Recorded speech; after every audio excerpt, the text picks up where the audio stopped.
오늘은 유튜브 86번가의 정광훈 대표님을 모시고 이야기를 나눠보도록 하겠습니다. 대표님 안녕하세요. 네, 안녕하세요. 네, 대표님 셀프 소개 한번 부탁드리겠습니다. 네, 안녕하십니까. 저는 펀드 매니저로 근무를 했었고요. 지금은 주식경제 유튜브 채널 86번가로 활동을 하고 있는 정광우라고 합니다. 반갑습니다. 네, 반갑습니다, 대표님.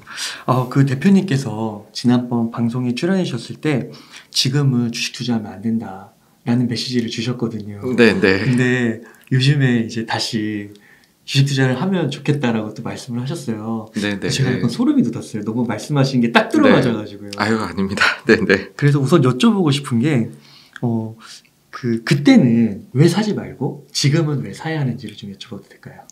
네.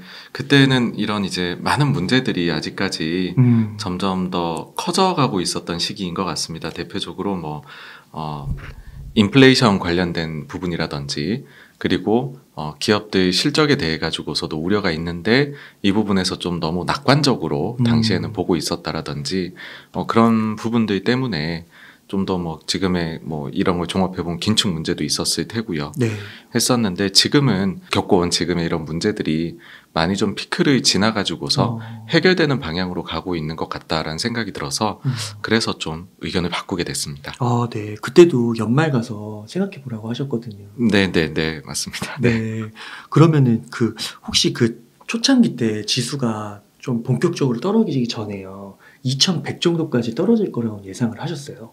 아니요, 그렇게는 전혀 예상을 못했었습니다. 이 정도까지는? 예. 사실 또 한국이 더 많이 빠졌잖아요. 고점 대비해서 거의 40% 가까이 빠졌고, 거기다가 원화가 약세된 것까지 하면 50% 가까이 빠졌거든요. 그래서 그 정도로까지 빠지리라고는 사실은 생각은 전혀 못했었습니다. 그럼 그때는 한 어느 정도까지 예상을 하셨어요? 네, 보통의 경우에 좀 그런 침체 같은 것들이 온다라고 하면 한 20에서 30% 사이 정도이지 않을까라고 처음에는 만약에 조정이 나온다면 생각했었습니다. 네. 그러면은 이제 지금 이렇게 알게 모르게 그 CPI 지수 발표되기 전에 7.7 발표되기 전에도 지수가 스물스물 오르더라고요. 네, 맞습니다. 별반 호재가 나온 것 같지 않은데 그러다가 이제 7.7을 기준으로 팍 좀 점프를 한 단계 한 것 같은데요. 앞으로도 이 상승세를 좀 이어갈 거라고 보시나요? 일단 결론부터 말씀을 드리면은 저는 이제 약세장은 끝났고 앞으로는 좀 지나면 강세장으로 저희가 들어가게 되지 않을까라고 좀 긍정적으로 생각을 하고 있고요. 일단 첫 번째로 인플레이션이 생각보다는 좀 더 빠르게 떨어지지 않을까라고 생각을 합니다. 왜 그러냐 하면은 그 인플레이션의 각종 선행 지표들이 있거든요. 네. 근데 그 선행 지표들이 지금 빠르게 떨어지고 있습니다. 가장 대표적으로는 좀 역사적으로 좀 그런 족보가 소위에 있는 것 중에 하나가 ISM 제조 PMI의 지불 가격이라는 게 있는데 이게 CPI를 한 6개월 정도 선행하는 걸로 돼 있습니다. 그래서 70년대에도 이것이 그대로 작동을 했었고요. 그 뒤에 보시게 되면 최근에 물가가 많이 올랐었잖아요. 그때도 이것이 먼저 팍 뛰고 있었거든요. 근데 반대로 지금은 엄청나게 내려가고 있고요. 이게 기준선이 50인데 그것도 뚫고 이제 최근엔 내려갔습니다. 그래서 향후에도 계속해서 좀 이 관계성이 굉장히 높기 때문에 물가가 떨어지지 않을까라는 생각이 들고요. 또 다른 부분이 보면은 미국이 결국에는 수입을 많이 해서 소비를 하는데 제일 관련 있는 쪽은 중국이고 중국의 생산자 물가하고 미국 수입 물가가 또 한 몇 개월 차이로 왔다 갔다 하거든요. 근데 중국의 생산자 물가가 작년에는 13%가 넘었었어요. 근데 지금은 마이너스로 가 있거든요. 그래서 결국 미국의 이게 물가에도 디플레이션적인 영향을 주지 않겠느냐 이고 또 다른 점에서 또 다른 부분은 보게 되면 우리가 코로나 때에 공급망 교란을 많이 겪었었는데 그 대표적으로 해상 운임이나 항공 운임이 많이 올라갔었거든요. 그 부분도 이제는 60%씩 다 빠졌습니다. 지금. 그래서 이것도 결국에는 시차를 두고서 원가에 반영이 되지 않겠느냐. 마지막으로는 이제 차량 관련된 비중이 미국에서는 CPI에서 높거든요. 중고차하고 신차를 합치면은 8%가 되는데 에너지가 8%입니다. 그러니까는 유가만큼 어떻게 보면 중요하다라고도 할 수 있는데 이 부분도 여러 이제 선행 데이터들 예를 들어 중고차 지수가 빠지고 있다라든지 아니면은 재고가 좀 쌓이기 시작을 했다라든지 신차의 가격이 떨어지기 시작하고 그리고 고객한테 지불하는 인센티브는 늘어나고 이런 걸로 봐서는 이쪽도 또 좀 안정세를 보이지 않겠느냐 해서 인플레가 생각보다는 빠르게 떨어지지 않을까, 그런 부담이 확실히 좀 줄어들 것 같다는 생각이 듭니다. 아, 그렇군요. 그러면은 종합적으로 이렇게 판단을 하셨을 때 지수적으로는 좀 이미 바닥이 좀 나왔다라고 보시나요? 네, 저는 지수 바닥은 나온 게 아닌가 그렇게 보고 있습니다. 그러면은 지금 한 2,400대까지 올라와서 약간은 이제 며칠 동안 횡보를 하고 있는데, 이런 거는 그냥 하나의 뭐 과정이고 조금 뭐 조정은 받을 수 있어도 급하게 올라왔으니까요. 계속 좀 올라갈 것이라고 보시는 거예요. 네, 네. 그러니까 사실 이 하락장을 우리나라 이제 투자자분들께서는 1년 넘게 지금 고생을 하셨었잖아요. 맞아요. 그래서 빠질 때는 야, 이게 도대체 어떻게 하면 되돌림이 일어날까 싶으시겠지만 또 이게 한번 되돌림이 발생을 하고 나면 하방이 또 그렇게까지 잘 나오지는 않거든요. 그러니까 물론 이제 그 보통 바닥 부근에서가 증시는 변동성이 제일 큽니다. 그래서 뭐 일중 변동성도 클 테고 하루 2% 올랐다 하루 2% 빠졌다 뭐 이런 것도 많이 경험을 하시게 되겠지만, 일단은 뭐 저는 뭐 약세장은 끝났다라고 보기 때문에 좀 긍정적으로 생각하시고 투자하시면 어떨까라고 봅니다. 그럼 혹시 숫자로 네네. 어느 정도 지수 최고치라고 해야 될까요? 그런 네네. 것들 나오시나요? 사실 두 가지 이제 강세장 국면이 보통 첫 번째가 금융장세로 네. 돌아서게 되고 그 다음에 실적장세로 넘어가게 되거든요. 네. 사실 금융장세로만 해가지고서도 지금보다 더 갈 이런 이제 룸이 있다라고 생각을 하고요. 그 다음에는 사실은 실적장세가 어떤 모습으로 오는지는 봐야 될 것 같아요.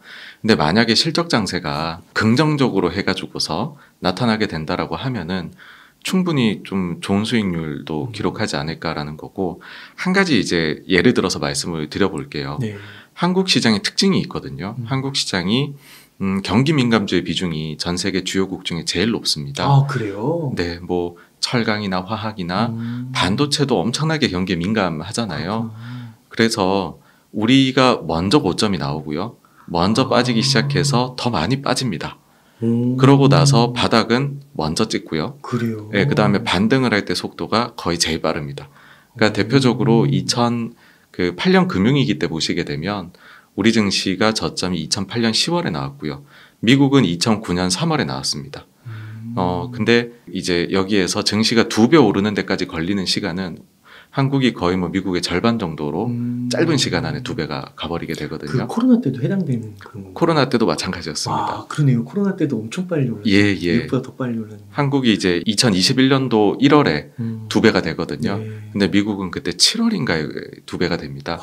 그래서 지금도 만약에 다시 이제 예전처럼 좀 많은 게 해결이 되고 그래서 실적 장세까지 잘 넘어가게 된다라고 하면은 한국 증시가 뭐 진짜 2배 가지 말란 법도 없다. 어떻게 되냐에 따라서는 바닥 대비해서 그냥 과거에는 그렇게 됐었으니까는. 그러면 4천인데요. 그래서 저도 이게 숫자가 너무 높아서 네. 이렇게까지 될까 싶기도 한데 어쨌든 과거에는 뭐 이제 닷컴 버블 때도 그랬고 금융위기 때도 그랬고 그다음 코로나 때도 그랬다 보니까 근데 이제 이렇게 말씀드리는 너무 이게 긍정적이기 때문에 일단은 우리가 역실적 장세에서 약세장인 마지막 약세장 역실적에서 금융장세로 넘어가고 있다. 일단 요것만 보시고 그 실적 장세가 진짜 잘 될지는 그 다음에 우리가 체크해 나가면서 봐야 된다고 그렇게 봅니다. 그러면은 뭐 4천의 절반, 3천 정도. 뭐 거기까지는 한국이 충분히 이제 그렇구나. 우리 기업들이 그렇게 못하지는 않습니다. 예, 다만 경기를 많이 타요. 다만 경기를 많이 타서 좋을 땐 정말 좋아 보이고 나쁠 땐 너무 나빠 보이는 게 좀 잘못이라면 잘못이겠죠. 근데 뭐 그런 시장을 특징을 파악하고 있으면 뭐 돈을 그때 그 시장에 맞게 벌면 되는 거잖아요. 네, 맞습니다. 그래서 여기서 조금 더 이제 들어가게 되면 소위 말해서 민감주가 되게 좋을 때가 있거든요. 앞서도 한국이 먼저 많이 오른다고 말씀드렸잖아요. 그러면 그때까지는 민감주를 했다가 여기에서 이제 어떤 분들은 그런 말씀하세요. 아, 그럼 그때 더 갈 미국장으로 갈아타면 되겠네 라고 말씀하시는 분도 있고, 한국 증시만 보게 되었을 경우에는 그때부터가 개별주 장세가 크게 또 펼쳐지게 되는, 그러니까 증시 레벨은 박스권에 들어가는데 그럼 이제 개별주로 중소형주, 성장주나 아니면 소비재주 이런 데로 많이들 또 넘어가시게 되죠. 제일 이제 최근에 얘가 2021년도 1월에 이제 삼성전자 고점을 찍고 그 뒤에 보시면은 코스닥은 더 올라가거든요. 그리고 그때가 뭐 각종 여러 가지 뭐 엔터주도 그랬었고 네. 게임주도 그랬었고 한국에서 개별주 장세가 쫙 펼쳐졌었던 그런 게 있었습니다. 그러니까 그런 패턴이 이번에도 발생을 할 확률이 높다라고 봐야 되는 거죠? 그게 뭐 100%는 아닌 거고. 예, 그렇습니다. 그렇죠. 네. 사실 이제 많은 분들께서 코로나 이후에 세상이 많이 바뀌었다. 특히나 예를 들면은 인플레이션이 뭐 40몇 년 만에 돌아와서 이것은 이제 우리가 앞으로는 구조적으로 당분간은 이런 상태로 가게 될 것이다. 그런 과거하고 투자 환경이 엄청 달라지지 않겠느냐라고 하시는데 저도 사실 그 고민이 앞으로 투자에서는 1번일 네. 거거든요. 근데 그 고민을 해봤을 때 생각보다 우리가 그게 크지 않은데 과대평가하고 있는 것은 아닐까라는 것도 들고요. 왜 그러냐면 코로나로 인해 가지고서 단순히 막혀 가지고서 우리가 인플레를 겪은 부분도 상당히 크지 않을까. 지금이야 뭐 은퇴가 많이 증가한다든지 그런 것 때문에 구조적인 요인이 많다라고도 말씀하시는데 뭐 그것도 분명히 있는데 그 이외에 이례적인 요인도 상당히 많은 것 같아서 네. 그렇다라면은 좀 위아래가 커서 그랬었지 과거의 모습으로 굳이 따지자면 더 닮아가지 않겠느냐 다시 그렇게 생각합니다. 그러니까 이게 전문가분들이 가운데서도 의견이 많이 갈리는 게 또 네, 어떤 네, 분들은 2010년대 그 박스권, 장기 박스권을 얘기하시는 분들도 있더라고요. 네, 맞습니다. 네. 그런 의견들은 좀 어떻게 보세요? 사실 그 2010년대 박스권이 오기 전에요. 우리 증시가 890을 갔다가 네. 그 다음에는 차화정 장세를 해가지고서 미국 신용등급 강등 오기 전에는 2200인가까지 갔었습니다. 그러고 박스에 들어갔습니다. 네. 그렇구나. 예. 그러니까 지금은 890에서 2200을 가는 시기. 그러면은 너무 클 것 같아요. 그러니까 그 상승하는 시기. 그렇게 해석을 하면. 네, 어쨌든 약세장은 끝났다라고 약세장은 봅니다. 끝났다. 그러니까 오른 다음에 이제 박스권이 있으면 있었지. 네, 오르기 그쵸, 전부터 그쵸. 박스권이 있지는 않을 것이다. 네. 그러니까 박스가 밑에서 박스는 아닐 것 아니고. 같습니다. 예. 그러면 이게 2023년 하반기까지도 좀 유효한 걸까요? 언제까지? 그거는 이제 이 증시의 속도에 따라 다를 것 같습니다. 그러니까는 뭐 예전에 많이 이제 증시가 하락하고 뭐 이제 경기 침체가 왔었을 때에도 회복의 속도들은 다 좀 다르더라고요. 그래서 이번에도 뭐 그냥 이 부분은 진짜 보면서 대응을 해야 되겠다 그런 생각입니다. 그러면 이제 현금이 좀 있으신 분들은 주식을 산다고 했을 때 보통 이럴 때는 분할 매수는 어떻게 하면은 정석이라고 할 수 있어요? 시장이 좀 적게 빠졌다라든지 아니면 어떤 특징을 가지고서 움직였다라고 하면 그러면 또 반대로 본인이 포트폴리오를 특징적으로 구성해야 된다고 생각을 해요. 근데 이번에는 사실 가리지 않고 다 많이 빠졌었거든요. 이랬을 때는 실은 바닥 부분에서는 그냥 믹스해서 섞어서 하는 것이 전 뭐 제일 무난하고 마음 편안하다라고 생각을 합니다. 그러니까 뭐 덜 빠진 걸 사야 되냐, 더 빠진 걸 사야 되냐, 아니면 대형주를 사야 되냐, 소형주를 사야 되냐, 아니면은 성장주를 사야 되냐, 뭐 이제 가치주를 사야 되냐 해서 그 어떤 유형도 빠짐없이, 그러니까 물론 덜 빠진 건 있긴 한데요, 다 많이 빠졌거든요. 증시가 거의 뭐 40% 가까이 빠졌었으니까는요. 예, 그래서 섞어서 하시면 좋을 것 같다는 생각이고, 그래도 굳이 거기에서 조금 더 승자가 나올 게 뭐냐라고 하게 되면 저는 이제 특정 섹터는 잘 모르겠어요. 근데 이번 같은 경우에는 좀 사이즈가 주는 효과가 크지 않을까 이고 초대형주가 조금 더 우세해 보인다라는 생각을 합니다. 그러니까는 그렇게 보는 이유는 좀 수급이 달라진 것 같아요. 그러니까 한국 증시가 원래 금융위기 이후부터는 외국인들이 항상 파는 시장이었었거든요. 근데 지금 한 아주 9월 말부터 해가지고 보시면 외국인 수급이 좀 들어오고 있습니다. 이게 이제 일시적이다 아니다 논쟁들이 많기는 한데 제 생각에는 지금 들어오는 자금들의 성격은 과거와 같은 약간 한머니성이나 이런 거라기보다는 장기성 자금들인 것 같아요. 그러면은 이 장기 자금들이 또 다른 장기 자금을 불러올 수가 있습니다. 그래서 생각보다는 외국인 자금이 계속 들어올 가능성이 있다라는 것이고요. 만약에 그렇게 돼버리면 그렇게 들어오는 외국인들은 개별 종목을 막 공부해서 사질 않습니다. 보통 이제 그냥 그 나라 대표 주식들을 사게 되거든요. 그래서 아주 최상위권에 있는 뭐 시가총액으로 따지면 상위 한 52 정도까지 정도, 예, 그 정도 종목들에 대해서 관심을 가지지 않을까라고 생각을 합니다. 그래서 뭐 좀 사이즈 효과가 클 것이다 이고, 또 한 가지 말씀드리면은 이번 장의 상당히 특징 중에 하나가 수급에서 보통은 증시가 이렇게까지 안 좋아지면 연금들이 매수를 하거든요. 근데 글로벌의 어떤 연금들도 매수를 할 생각을 못 했었습니다. 왜 그러냐면 그들이 자산에서 이제 포트폴리오 구성하고 있을 때 뭐 채권도 있고 주식도 있고 이럴 거잖아요. 보통은 이렇게 위기가 오면 금리가 빠지거든요. 예. 그럼 채권 가격이 올라가서 그거를 팔아가지고서 많이 하락한 주식으로 갈 수가 있었습니다. 근데 이번 증시 하락의 특징은 채권도 터졌다라는 거거든요. 그래서 그런 아주 돈이 많은 기금성 자금들이 이런 플레이를 못 했었어요. 근데 이번에는 같이 오거든요. 금리가 안정화가 되기 시작하니 주식이 오르는 거거든요. 여기에서 뭐 금리가 어느 정도 속도로 내려갈지는 모르겠지만은 만약에 조금 많이 내려가가지고서 아니면은 뭐 이쪽에서 환율 관련해가지고서도 상당히 지금 변동폭 때문에 기금성 자금들이 움직이기 어려웠던 면들이 있거든요. 근데 이런 부분들이 좀 해소가 되어 나가면 주식을 여기도 비로소 이제 살 수 있는 여력이 생길 수도 있습니다. 그럼 역시나 그네들도 사는 거는 보통은 대형주입니다. 네, 그래서 대형주 쪽이 좀 수급적으로 우세한 것 같다. 그렇게 봅니다. 아, 그러시군요. 그 금리를 한번 여쭤보면은 내년에 금리를 어떻게 인하할 수 있는 연말에 갔을 때 그런 가능성도 좀 보시나요? 사실 이제 만약에 내년 하반기에 금리 인하가 있을 것 같다라고 하면 거의 약간 좀 외가격 배팅 같은 느낌이 있기는 한데, 어떤가요?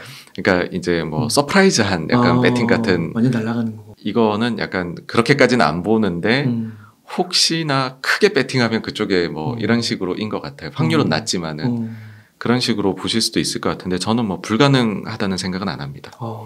그러니까는 지금 일단 12월 달에 연준이 금리 인상 속도를 늦추는 것은 지금으로 봐서는 거의 확정적인 것 같고, 그리고 그 이후에 진짜로 인플레가 추가로 더 떨어지고 거기다가 고용에서까지도 만약에 조금 둔화가 나타난다라고 하면 연준이 지금 말이야 굉장히 강하게 하지만 사실은 작년에 생각해 보시면요.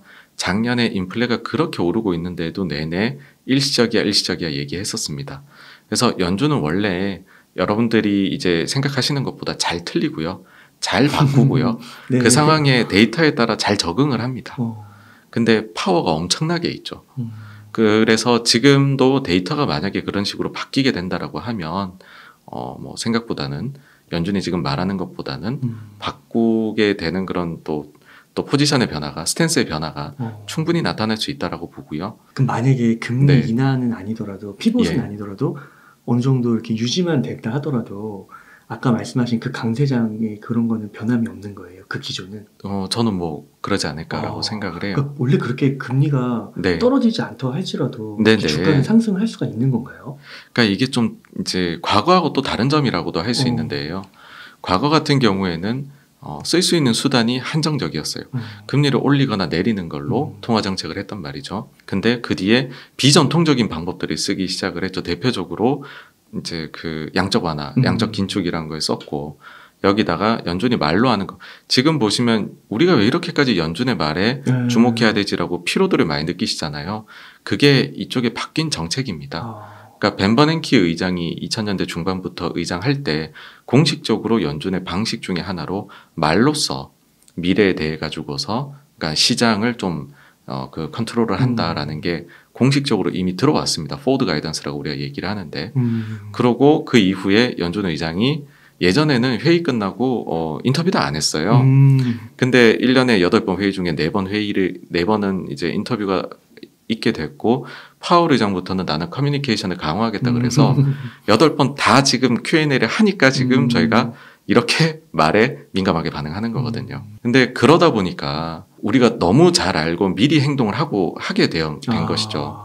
그래서 예전 같으면 금리를 내렸어야지 진짜로 완화를 쓰나 보다라는 것이, 지금은 그들이 우리가 올리는 폭을 줄여줄게라는 거에서도 그러면 그 다음이 뭐겠어? 그 다음에는 멈추고 내리는 것까지도 얘네가 할 수 있겠구나라는 거거든요. 이게 반대의 예가 긴축하기 시작할 때에도 적용이 되었었습니다. 예를 들면은 진짜로 금리를 인상을 한 거는 2022년도 3월에 연준이 처음으로 금리를 인상을 했거든요.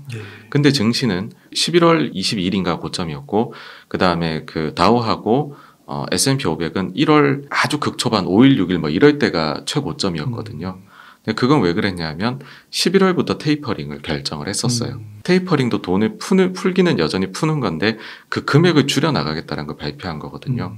근데 사람들은 생각을 하는 거죠. 금액을 줄여 나가겠다라고 하면 그 뒤에 멈출 거고 금리를 이제는 인상을 하겠구나.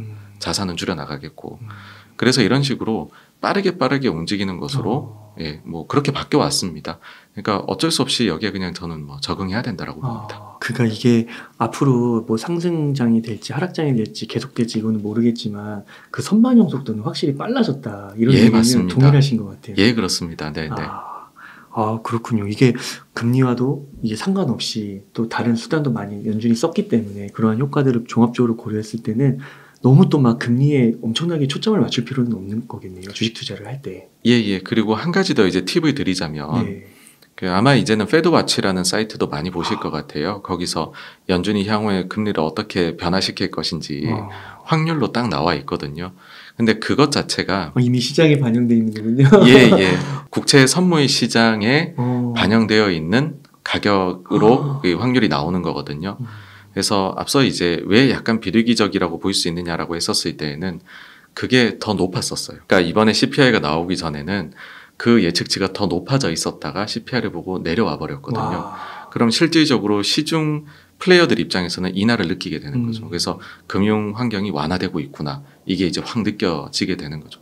그날 하루 동안에 금융 그 이제 긴축 지수가 완화되는 정도가 코로나 때 수준으로 한 방에 그때 코로나 때 막 엄청 정책이 나서 해소가 좀 되어 갔잖아요. 그 첫날만큼의 강도로 나타났었습니다.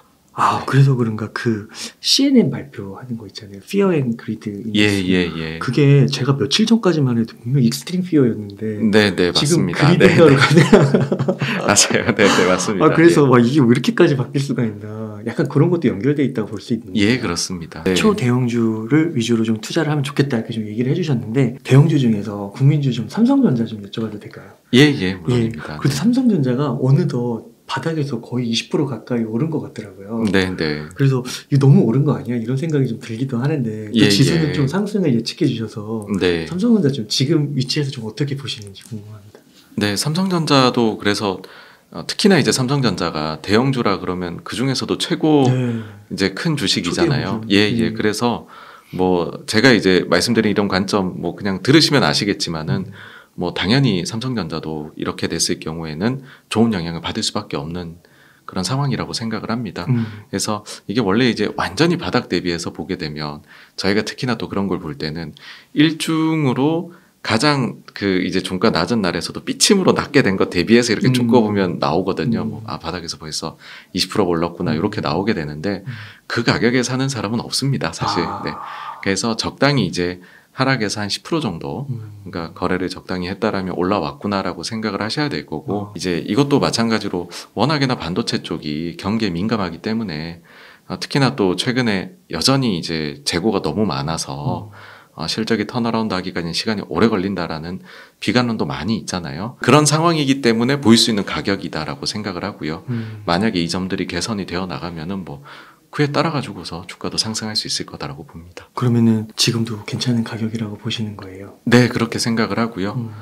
그리고 이제 그러면 어떤 점들을 좀 봐야 되느냐라고 좀 궁금해 하실 텐데 지금부터는 이제 재고를 좀 보시기를 당부를 드려요. 왜냐하면은 저희가 이런 뭐 증시가 순환론적 관점에서 움직인다 이런 그 이론 자체가 배경이 어떤 게 있냐면 순환론도 짧은 순환 주기가 있고 긴 순환 주기가 있을 거잖아요. 그 중에서 이게 경기 주기 중에 한 40개월 정도 되는 재고 순환 주기를 가지고 주식 시세를 설명할 때 나온 이론이거든요. 네. 이 주식시장 뭐 사계절이니 순환론 이거 자체가요. 그랬을 때 약세장의 제일 끝에 역실적 장세 제일 끝부분에 지날 때 나타나는 현상이 재고 조정이고요. 재고가 과잉 재고가 돼서 그거를 해소해 나가는 과정. 근데 재고가 너무 많다 보니까는 해소하려니까 할인 판매를 많이 하게 되는. 그래서 기업들의 이익은 엄청 안 좋아지게 되는 건데 그때가 사실은 바닥이라는 것이죠. 그래서 지금 반도체 쪽은 재고가 어떤 식으로 조금 줄어들어 가느냐, 혹은 증가율이 떨어져 가느냐, 그거를 보시면은 향후에 이게 주식이 진짜 믿을만 한지 아닌지 그게 보이실 것 같고, 일단 지금으로 봐가지고서는 우리나라가 매월 말일에 산업 동향 자료 발표를 하거든요. 거기서 반도체 동향 발표가 뭐 생산하고 재고가 발표가 돼요. 근데 거기에서 일단 2달 연속으로 전년 동기 대비해서 생산은 마이너스로 돌았습니다. 이게 2018년 1월 이후 처음이고요. 그리고 재고는 여전히 증가는 하고 있어요. 근데 재고 증가율이 지금 빠르게 내려오고 있습니다. 그래서 바라건대는 이게 빨리 마이너스로 가가지고 좀 재고 조정을 확실하게 했으면 좋겠다라는 생각이고요.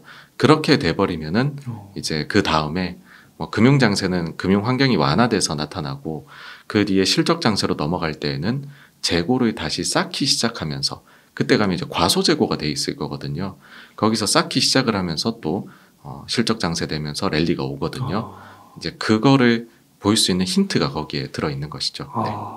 그러니까 그 워렌 버핏이 며칠 예. 전에 보니까 삼성전자를 택하지 않고 TSMC를 택했다고 이러는데요. 네네. 그래서 그걸 봤을 때 이거 삼성전자에 투자해야 되는 거야, 반도체 매력에 TSMC 해야 되는 거 이런 것도 고민이 될 것 같은데 네. 그 삼성전자 괜찮을까요? 그러니까 일단 워렌 버핏의 매매에 대해서는 버핏이 직접 말하기 전에는 모르는 일인 것 같아요. 왜냐하면 버핏의 또 제자분들이 좀 나눠가가지고 투자하시는 경우도 있으니까 네. 버핏의 생각인지는 알 수가 없다 이고요. 다만 근데 버핏이 살만한 조건들은 다 갖춘 것 같다 인 게 굉장히 퀄리티 있는 기업이죠. 업계에서 최고의 기업이고 그 다음에는 주주 환원에 적극적입니다. 이 회사가. 그렇구나. 예, 배당이나 자사주 매입 소각이나 이런 쪽에 적극적이기 때문에 최근에 버핏이 사는 기업들의 특징을 보면 그런 그 주주 환원책에 적극적인 기업들 위주로 산다고 저희가 볼 수가 있거든요. 그러니까 아마도 이 부분은 애플에서 깊은 감명을 받은 것 같아요. 애플이 보시면은 팀쿡이 들어온 이후로 발행 주식수에서 거의 절반 가까이를 자사주 매입 소각해버렸거든요. 그래서 이제 버핏이 레터 쓰고 본인이 오마에서 그 발표회를 하잖아요. 그때 공개적으로 그렇게 얘기를 한 적이 있는 게 나는 애플을 사가지고서 주식을 좀 팔았는데 지분율이 더 올라가서 행복하다. 그런 얘기를 했었으니까 삼성전자가 내 생각에 부족한 부분은 주주 환원책이지 않느냐. 네. 만약에 자사주 매입 소각이나 환원율을 더 높이게 되면 배당이나 이런 부분들을 하게 되면 뭐 어쨌든 그래도 안 산다면 할 수 있지만 그래도 좀 요건을 하나 더 갖춰 나가는 그런 아주 긍정적인 방향이 될 수 있을 거다라고 봅니다. 그렇군요. 혹시 그 삼성전자를 그 매도 하실 때요 PBR 같은 것도 고려를 좀 하세요? 근데 삼성전자 경우에는 그 뭐 워낙 다양하게들 이렇게 보시는 것 같아요. 뭐 현금 가치를 넣고 볼 거냐 빼고 볼 거냐부터 해서 우선주 가치도 들어있고 PER이냐 PBR이냐인데 실은 워낙 경기 민감이고 또 그렇기 때문에 예상이 좀 어렵습니다. 예상이 좀 어려운 측면이 있고 그렇다라고 하면 아예 좀 길게 펼쳐놓고서 그 사이에 어떤 때는 돈 잘 버는 구간도 있을 것 같다라 가정하고 어떤 때는 못 버는 구간도 있을 거다라고 가정을 해보면 어떨까 이고 저한테는 그래서 이거 종합해 봤을 때 제일 좋은 방법은 그 DCF 그러니까 현금 흐름 할인법을 통해 가지고서 저는 삼성전자나 뭐 하이닉스나 이런 기업들 분석을 하거든요. 뭐 그렇게 하는 것이 저한테는 더 잘 맞는 것 같아요. 이거는 이제 투자하시는 분들마다 본인한테 맞으신 게 분명히 있으실 텐데 저한테는 그게 더 잘 맞는 것 같고 그렇게 해가지고 봤었을 때에는 뭐 삼성전자는 매력적이다라고 생각을 합니다. 네. 그 초대형주에 혹시 그 네이버와 카카오도 들어갈 수 있을까요? 당연히 들어갑니다. 예, 왜냐하면 시총 상위 50위 안에 뭐 상위 10위에 들어가기 때문에 들어갑니다. 그 네이버 카카오도 너무 많이 빠져가지고 이렇게까지 빠질 주식인가 어떻게 보세요?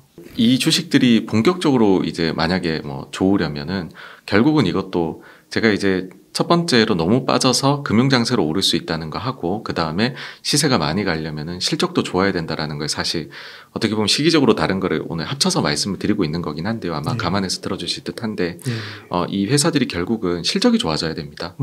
아주 성장주잖아요. 근데 성장주에 대해서 바라보는 시각이 상장일 때하고 비상장일 때 다른 것 같아요. 투자자들이.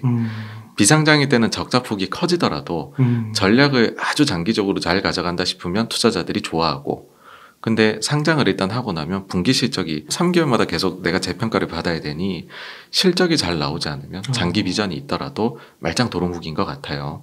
그러니까 현실적으로는 그렇게 보는 거죠. 그렇게 봤었을 때 이 기업들이 처해 있는 상황이 일단은 좀 그런 경기의 영향을 어쩔 수 없이 받습니다. 여기도 광고 경기의 영향을 받으니까. 근데 그보다 더 문제는 비용이 너무 많이 늘었던. 그러니까 예를 들어 인건비가 사실 엄청난 화두였었고 뭐 게임 업계도 그렇고 개발자 구하기가 너무 어려웠고 엄청나게 많은 비용이 증가를 했었잖아요. 그러다 보니까는 실적이 작년부터 계속해서 좀 예상 대비 실망스럽게 나오고 있습니다. 그래서 이 부분에서 좀 비용 관리가 잘 되고 그래서 실적이 예상보다 잘 나오는 게 두 개 분기 연속으로인 것 같아요. 그러니까 한 번 했을 때는 사람들이 긴가민가 하거든요.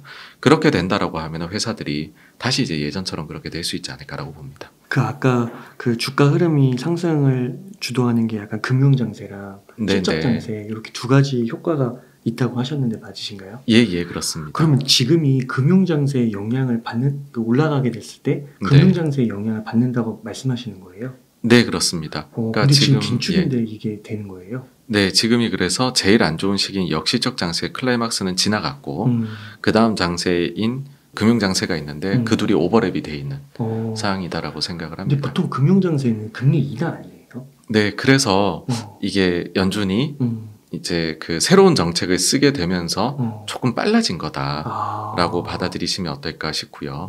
네, 그래서 지금은 시장이 그러니까 그런 얘기가 있겠네요. 어떤 주식이 있는데 정말 안 좋아요.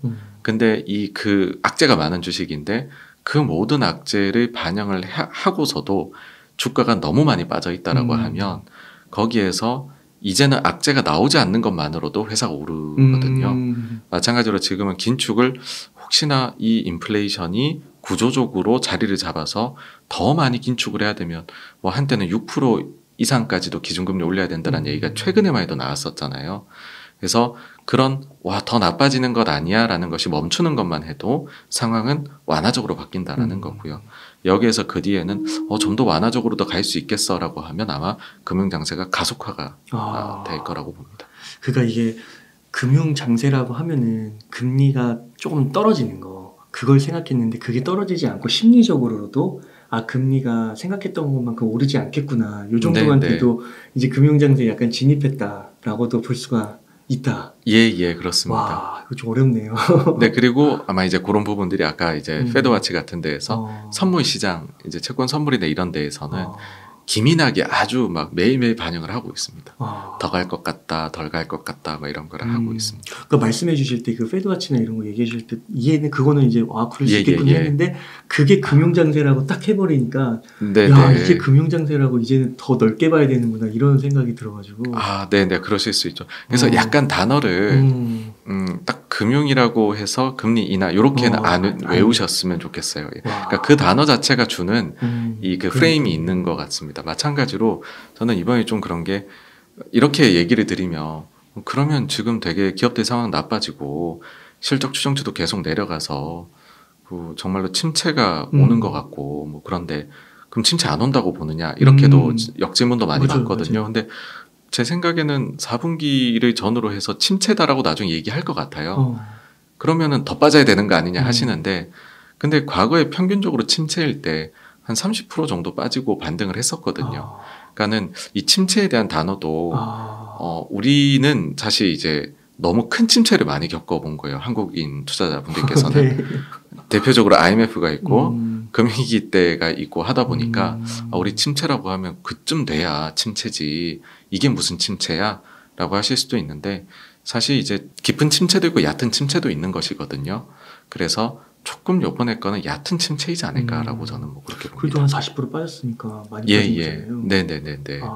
후대에 가서 과거를 봤을 때 그 2100이라고 하면은 그 바닥을 그때 가서는 그 순간에는 바닥인지 모르잖아요. 지나고 나서 아는 것처럼 경기 침체라는 단어도 어떻게 보면은 우리가 이미 겪고 있는 걸 수도 있고. 예, 맞습니다. 그렇게 또 그런 게 있을 수도 있겠네요. 네, 사실 그리고 경기 침체가 기술적으로 보통 알고 계신 게 GDP 두 개 분기 연속 마이너스를 침체의 정의로 알고 계신데 미국의 그냥 협회에서 NBER에서 나중에 정해주는 겁니다. 시기는 사실 그때였어라고요. 그러니까 코로나 때에도요. 우리가 2월부터 침체다라고 나중에 그날 2020년 7월인가 8월에 갑자기 선언을 했어요. 그때가 사실은 침체였어라고 하면 그때가 침체가 돼버립니다. 예.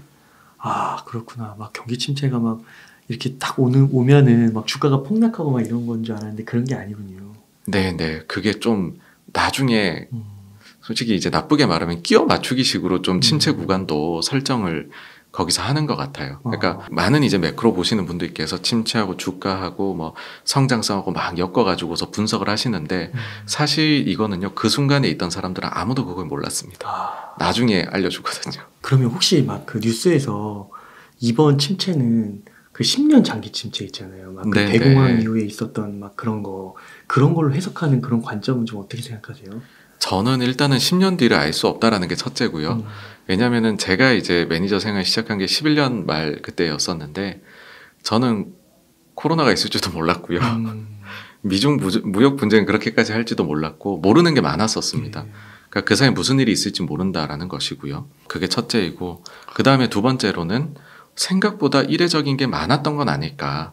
그러니까는 인플레를 가지고 설명을 해보면 그 2021년도 초부터 지금까지 미국에 이제 그 물가가 많이 올랐잖아요. 그 요소들을 도해를 이제 분해를 해보면 그러면 그 요소들 중에서 뭐 물론 제일 큰 거는 큰 부분을 차지하는 주거비 이런 게 제일 크기는 합니다. 근데 이 중에서 소위 좀 코로나로 인한 공급망 교란 때문이라 우리가 얘기할 수 있는 자동차 관련된 거라든지요. 아니면은 교통 관련된 거라든지 이런 것들을 쭉 합쳐보면 한 40% 정도가 나와요.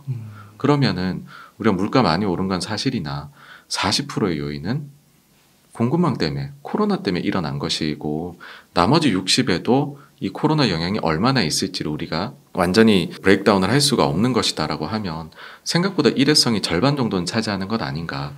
그러면은 구조적인 게 아닐 수도 있겠다. 그런 생각을 합니다. 물론 나중에 가는 거 보면서 좀 더 정교화를 해야 될 텐데 지금 현재로서는 그렇게 생각을 합니다. 이 하락 기간이 길어지다 보니까 이제 시장을 좀 떠나는 분들도 많고요. 네, 네. 그리고 주식 투자도 그냥 손절하고 나가시는 분들도 많은데 좀 포기하지 말고 조금만 더 인내하시면 좋겠네요. 네, 네. 그 대표님 한 가지만 또 좀 여쭤보겠습니다. 2차 전지. 예, 예. 2차 전지는 이번 약세장 속에서도 전고점을 돌파했더라고요. 네, 네. 2차 전지도 이 초대형주에 들어갈 것 같은데 당연히 들어갑니다. 많이 올랐잖아요. 예, 예. 네, 그래서 네. 이거는 좀 어떻게 보시는지. 실제로 2008년도 금융위기 때에도요. 그때 당시에 소위 말해서 주도주라고 하는 주식들이 있었을 거잖아요. 그 주식들이 금융위기 오고서 막 좀 뭐 어떤 건 많이 빠지고 어떤 건 적게 빠집니다. 근데 그 이후에 또 추가로 랠리를 해가지고서 신고가를 훨씬 또 높여갔던 그런 업종들이 있습니다.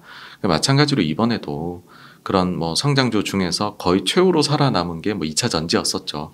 근데 2차 전지가 적게 빠졌으니까는 덜 빠졌으니까는 못 오를까 그건 전 아닐 것 같고요.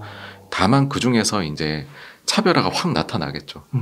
그 중에서 차별화가 확 나타나기는 할 텐데 그 중에서도 좋은 주식은 더 이제 고점을 해가지고서 올라갈 여력이 뭐 충분히 있지 않을까라고 봅니다. 그럼 막 지금 지나치게 고평가고 말로 설명할 수 없는 그런 주가고 이런 건 아닌 것 같으세요?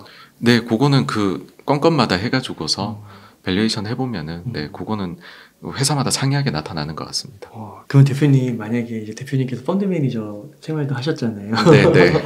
지금 만약에 한 1억 정도가 있으시면은 네, 어떻게 네. 불리시겠어요? 앞서 말씀드린 대로 일단은 섞어서 사는 게 제일 마음 편하고요. 제 증시가 많이 빠졌으니까는요. 그리고 조금 더 힘을 준다면은 이제 그 초대형주들 그렇게 하면은 되게 이제 원하는 그런 포트폴리오지 않을까라고 생각을 합니다. 그럼 섞어서 하는 거는 이제 뭐 미디어 뭐 이런 다양하게 막 조선 뭐 방산 이런 거 다 사시는 거예요? 네, 그 뭐 앞서 뭐 그런 뭐 성장주나 가치주나 뭐 대형주나 소형주나 많이 빠진 거 적게 빠진 거 이런 것들에 크게 너무 구애받지 마시라라는 말씀드리고 싶은 거고, 근데 그나마 거기에서 조금 더 뭔가 색깔을 줘보자라고 하면은 초대형주들이 조금 더는 차지해도 뭐 좋겠다. 예, 그렇게 봅니다. 어떻게 보면 오늘은 되게 그 대표님 말씀을 들으면서 힘이 났던 것 같아요. 그러신가요? 네, 그동안 네. 많이 지쳤었는데, 그리고 투자도 초대형주에 좀 집중하면 된다는 그 말씀이 좀 편하게 다가오는 것 같습니다. 아무래도 조금 이렇게 자본감 변동성도 크고 많이 멘탈도 흔들린 상황에서 그런 거 하기는 좀 쉽지 않을 것 같거든요. 맞습니다. 아무리 좋아 보여도. 근데 뭐 오늘 말씀해 주시는 굵직굵직한 기업들은 뭐 그냥 뭐 한번 넣어보면 될 것 같아요. 편안하게. 네. 네. 대표님, 그래서 이렇게 해서 인터뷰 질문들 대체적으로 한번 드려봤는데요. 혹시 뭐 꼭 전하고 싶은 뭐 그런 메시지가 있으실까요? 사실 이제 증시에 대해 가지고서 예상을 완전히 한다는 거는 불가능하다고 생각을 하고요. 저도 처음에 이제 소개해 주실 때 서두에서 어떻게 보면 뭐 지난번에 하락으로 해가지고서 잘 좀 맞았었고 최근엔 또 좀 의견을 바꿔서 잘 좀 맞은 것처럼 보이시겠지만은 그게 운입니다. 이거는 전적으로 예상은 저희가 하는 거긴 한데 왜냐하면 그 기준도 없으면 안 되니까요. 투자를 할 때. 그렇죠.